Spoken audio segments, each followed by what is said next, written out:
run by Scarsdale residents, and all the contributors are Scarsdale residents. So my task overview, I did a lot of general things. It's a website, so I didn't actually have to do any IT problems, which is nice. So there's not really I wasn't really making copies or anything like that. I got to do actual work. So I was updating the calendar with various events.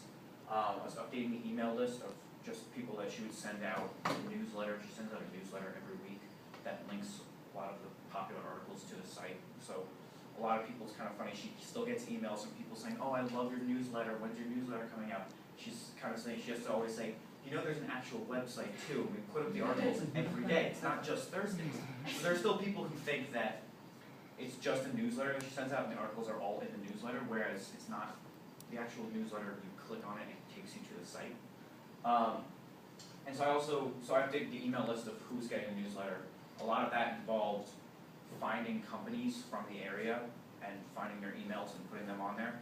So one of the things she would do is she would send them the newsletter, and she has a lot of advertising on the newsletter, and so her idea is that hopefully they can look at it and say, hey, maybe I want to advertise on the newsletter or on the site, which is, so that was a nice way for her to kind of get me to do stuff. And then I also updated the restaurant list, so she has a restaurant list that, I guess, up until I had been there, she kind of let it lapse.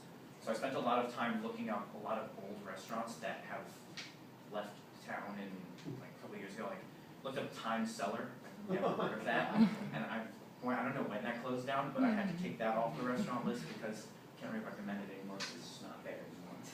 And then I spent a lot of time writing articles, so I think I mentioned this to a couple people. I wrote about 5 to 6 articles a week.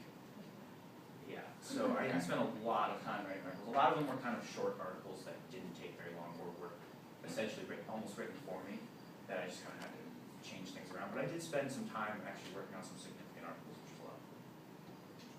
So updating the calendar. So on the website, there's a whole, I think the program that she uses is called Joomla, and it works with Constant Contact. So that's how she sends out all her stuff. And so they have a program called JPal Pro. So you can see all these different calendar events. This happens to all be the Bronx River Parkway Bicycle Sunday. And you can see it tells you kind of the time zone, when it starts, when it ends. If it's a repeat event, so this one, you can see that this is the parent event, and there's a child, so that means she went and did a special thing on it where you can have it repeat every week or repeat every couple of days. And then the created by. I actually have my own account, so that was my boss, Joanne Wallenstein. So to do this, first you have to click new to do it, and then from there, you'll come up with this screen. And so you have to put in a title. The alias, you don't actually type anything in there, it's just, that's what it comes up as, I guess, I think in the URL. You have to put a start time. You don't have to put an end time. For duration, she always told me if there's nothing there, or if they don't tell you how long it's going to be, just leave it as an hour. So I guess that helps it so you can have a couple more things on the calendar. So type the information here. A lot of that involved going to a Microsoft Word document, and a lot of what I would do is I would get these emails. She would forward me an email, let's say from the Scarsdale Library, that would just have all the Scarsdale Library events for June, or for July, or for May. I actually did all those months. And so from there, there'd probably be 30 to 40 events that were going on in June. So I go through, copy the description, put it to a Word document to make sure it's all coming out correctly, make sure it's all in the right all in the right tense.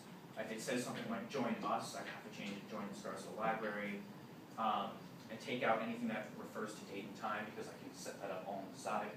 Put that in here, make sure it goes size 10 font. And you also put in, you can kind of see down here, there's a location. So a couple places in Scarsdale she'll have a location for. So the library, the high school, the middle school, and a lot of places she doesn't, so I just don't have a location, or I put the location, the address in the actual event description.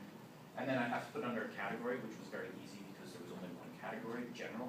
I don't know why there aren't any more categories, but alright. And then if I needed to, I could repeat it. I could have it go for as long as I wanted to.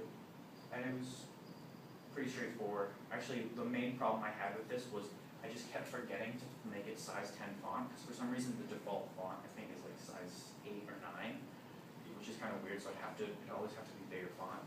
I always kept forgetting that I'd have to go back, just like scroll through a couple pages of calendar events that I've put up and go find it and change it.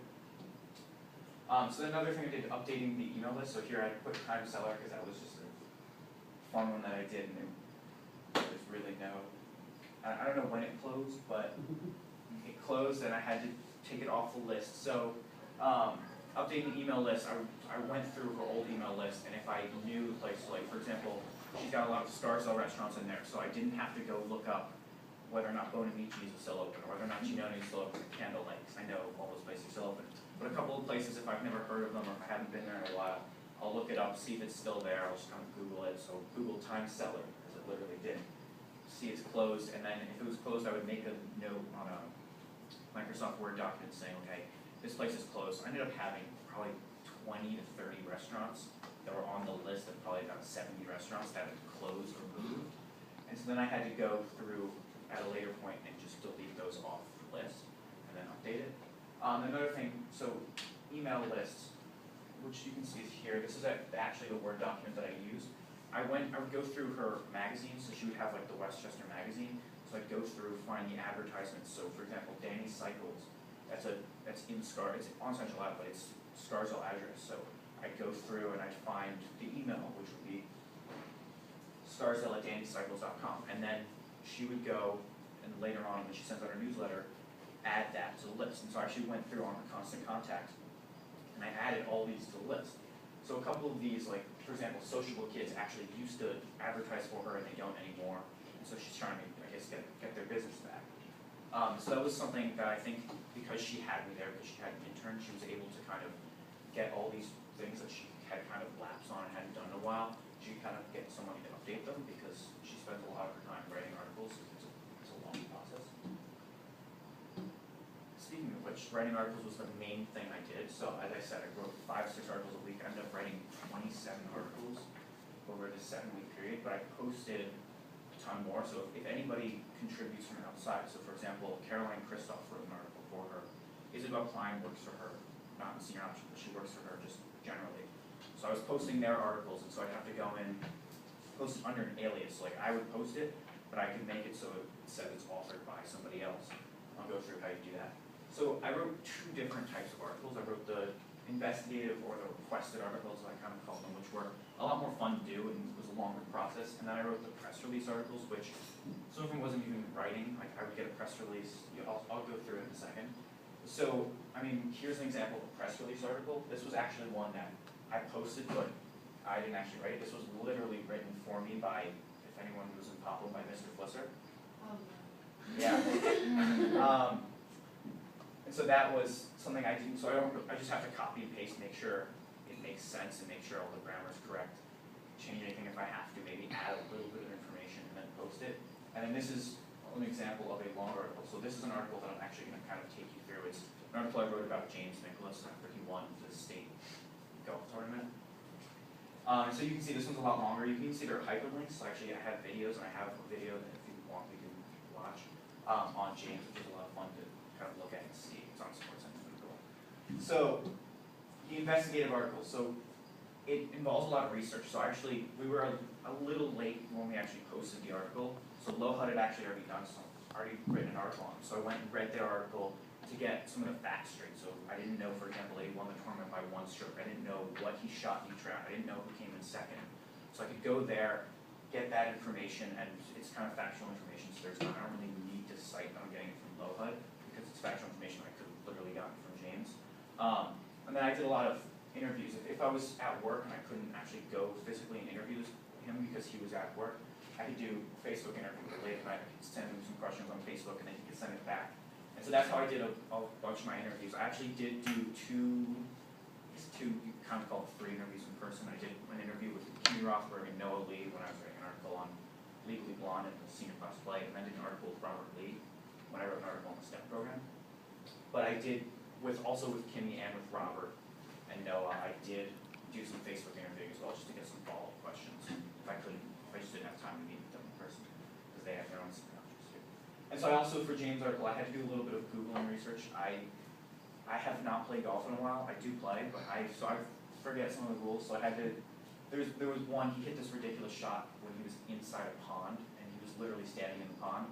And so I had to look up the rules of what was going on with the water hazard and whether or not if he had dropped, how many strokes it would have cost him, and whatnot, just because he won by 1 stroke, and it was such an amazing shot. I'll watch the shot. And so it was a lot of fun. I could it was a longer process, which was nice. I mean, I think this article took me a couple days to do because I was either waiting on him for some questions. I mean, for this article, I basically figured out what questions I wanted to ask him, how I wanted the article to run, sent him the questions, wrote the article, left a lot of blank spaces for quotes, waited for his quotes to come in when he sent me the quotes, put the quotes in, if I needed to change some things around, and then the article was produced and then we posted. So this is what the article actually looks like. He sent me a nice photo, which is great as well. You can kind of see there are hyperlinks in here. So actually, this is a YouTube video of the clip, and this is the Sports Center clip. This is the clip itself. If you guys want to watch it, yeah. There's a lot of fun. Is the sound on? Where is the sound? It's clipped so many times. Yeah, no, I've seen this some. I believe it.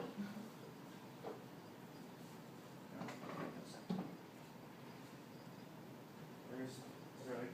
That should work. Unless the computer sound is off. Even so. That's all the way out. Way loud. Yeah, Just but check the computer, go bottom right on the actual desktop. it could just be the smart board itself. Let's see. Oh yeah, that's It's right there.